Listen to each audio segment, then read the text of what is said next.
அப்படின்னு சொல்லி ஓரணையும் தமிழ்நாடு அப்படிங்கிறது சிறப்பு தீர்மானம் மூலமா நம்மளுடைய கழக தலைவர் மதுரையில் நடந்த அந்த பொதுக்குழுவில் சொல்லியிருக்கிறாங்க.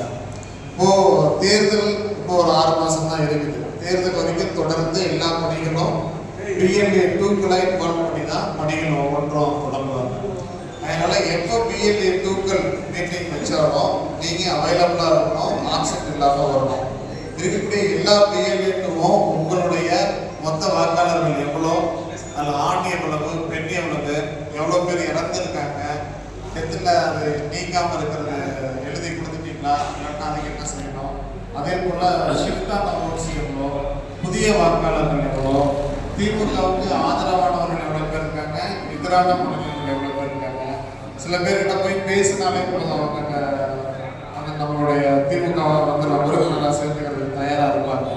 ஸோ அந்த மாதிரி யாருக்கிட்டலாம் பேசணும் அப்படிங்கிறது எல்லா வேலையும் பிஎல்ஏ 2க்கள் தான் செய்யணும். பிஎல்ஏ 2 ஒவ்வொருத்தருக்கும் கீழேயும் 10 பேர் பிஎல்சி இருக்கிறாங்க, 10 பேர். அது உங்களுக்கு யார் அந்த 10 பேர் அப்படின்னு தெரியலன்னா ஒன்றிய செயலாளர்கிட்ட அந்த லிஸ்ட்டை வாங்கிக்கோங்க. ஒவ்வொருத்தரும் அந்த பூத் நம்பரை சொல்லி உங்களுக்கு கீழே இருக்கக்கூடிய 10 பிஎல்சி யார் அப்படிங்கிற 10 பேரை வாங்கிட்டு நீங்கள் ஒன்றியத்திட்ட தகவல் சொல்லிட்டு உங்களுடைய வீட்டிலேயே 10 பேரை அழைச்சி உட்கார வச்சு அவங்களுக்கு இந்த மாதிரி அடுத்தடுத்த பணிகள் என்ன இருக்குது, தொடர்ந்து 6 மாதம் என்கேஜாக தான் இருக்க போகிறாங்க. வேலைக்கு போகிறவங்களாக இருந்தாலும் மற்ற நேரங்களில் ஃப்ரீயாக இருக்கிற டைமில் அது ஒரு நாளில் ஒரு குறிப்பிட்ட நேரத்தை ஒதுக்கி உறுப்பினர் சேர்க்கை பணியில் கண்டிப்பாக பிஎல்சியை இன்வால்வ் பண்ணிக்கணும். அதே போல் அடுத்து தலைமை அடுத்தடுத்து கொடுக்கக்கூடிய பணிகள் அத்தனையிலையும் பிஎல்ஏ 2 உங்களுக்கு கீழே இருக்கக்கூடிய 10 பேர் பிஎல்சி அவங்களையும் நீங்கள் தயார்படுத்திக்கணும். எப்படி ஒன்றிய கழக செயலாளருக்கு இந்த ஒன்றியத்தில் எவ்வளோ அதிகாரம் இருக்கோ அதே போல் ஒவ்வொரு வாக்குச்சாவடி உங்களுடைய பூத்துக்குள்ளாரையும் ஒன்றிய செயலாளர் உட்பட்ட எல்லா அதிகாரமும் உங்களுக்கு இருக்குது. அதனால இதுக்கு அடுத்த ஒன்றிய செயலாளர் மீறி செயல்படணுங்கிறது அவர்கிட்ட நீங்கள் ஆலோசனை கேட்டுக்கிட்டு அவர்கிட்ட தகவலை சொல்லிக்கிட்டு உங்களுக்கு கீழே இருக்கக்கூடிய 10 பேரை வேலை வாங்க வேண்டிய பணி அந்த கடமை யாருக்கு இருக்குது அப்படின்னு சொன்னால் அவங்களுக்கு தான் இருக்குது.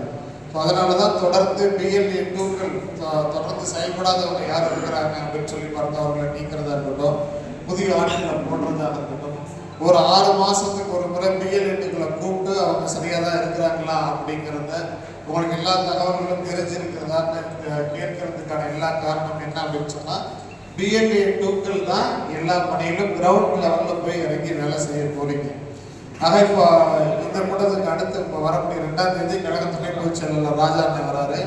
அவர் தலைமையில் பிஎல்ஏ கூட்டம் நடக்குது. அதுக்கப்புறம் எல்லா தொகுதி 2 தொகுதி ஒருங்கிணைச்சு பிஎல்ஏ 2க்களுக்கு கூட்டம் நடக்க இருக்குது. பிஎல்ஏ 2 கூட்டம் முடிஞ்சதுக்கு அப்புறம் பிஎல்சி 2 தொகுதியும் சேர்த்து ஒரு 8000 பேர் வராங்க. 8000 பேரையும் வச்சு ஒருங்கிணைத்து அவர்களுக்கு ஆலோசனை வழங்கக்கூடிய அந்த கூட்டங்கள் தொடர்ந்து நடக்கும்போது ஆக அடுத்தடுத்த பணிகள்ங்கிறது வந்து தொடர்ந்து வந்துகிட்டே தான் இருக்கு. இதற்கிடையில இந்த ஓரணியில் தமிழ்நாடு உறுப்பினர் சேர்க்கை பணி, அதே போல அடுத்த வாக்காளர்களை கவர்வதற்காக அடுத்த தலைமை கொடுக்கக்கூடிய பணி அப்படின்னு ஒவ்வொரு பணிகளாக அறிவிப்பாங்க. இப்போ பிஎல்ஏ 2க்களாக இருக்கக்கூடிய நீங்கள் ரொம்ப அலர்ட்டாக இருக்கணும், அவைலபிளாக இருக்கணும். உங்களுடைய பூத்தை பற்றின எல்லா தகவல்களும் தெரிந்து வச்சுருக்கிறவங்களாம் நீங்கள் இருக்கணும் அப்படிங்கிறது தான் பிஎல்ஏ 2க்களுக்கு பிஎல்ஏ சிக்களுக்கு என்னென்ன செய்யணும் அப்படிங்கிறத மாவட்ட கழக நிர்வாகமும் பொறுப்பு அமைச்சர் அவங்க எல்லாம் செஞ்சிருவாங்க. உங்களுக்கு வேற தனிப்பட்ட குறைகள் எது இருந்தாலும் நீங்கள் ஒன்றிய செயலாளர் வாயிலாக நீங்கள் மாவட்ட நிர்வாகத்தை அணுகி உங்களுக்கு என்ன தேவைகள் இருக்கு அப்படிங்கிறத நீங்கள் தெரியப்படுத்திக்கோங்க. எந்த வகையிலையும் பிஎல்ஏ 2க்களினுடைய பணி உங்களுக்கு ஒரு ஒர்க் அசைன் பண்ணுறாங்க அப்படின்னு சொன்னால் அது எந்த வகையிலையும் தடைபடவே கூடாது. அடுத்து இப்போ தலைவர் புதிய உறுப்பினர்கள் சேர்க்கையை தொடங்கி வச்ச பிறகு ஒவ்வொரு கிராமமாக வரப்போகிறோம், ஒவ்வொரு ஊராட்சியாக வந்து அங்கே வந்து ஒவ்வொரு பூத் அளவில் போயிட்டு புதிய வாக்காளர்களை சேர்க்கிறோம். அதே போல் பிஎல்சியும் ஒவ்வொரு பூத் லெவலில் வந்து செக் பண்ணிருக்கிறோம். அந்த சமயத்தில் நீங்கள் எல்லாரும் அவைலபிளாக இருக்கணும். இன்னும் குறிப்பாக கழக துணை பொதுச் செயலாளர் ராசா அவர்கள் வரும்பொழுது யாரும் ஆப்சென்ட் ஆகக்கூடாது.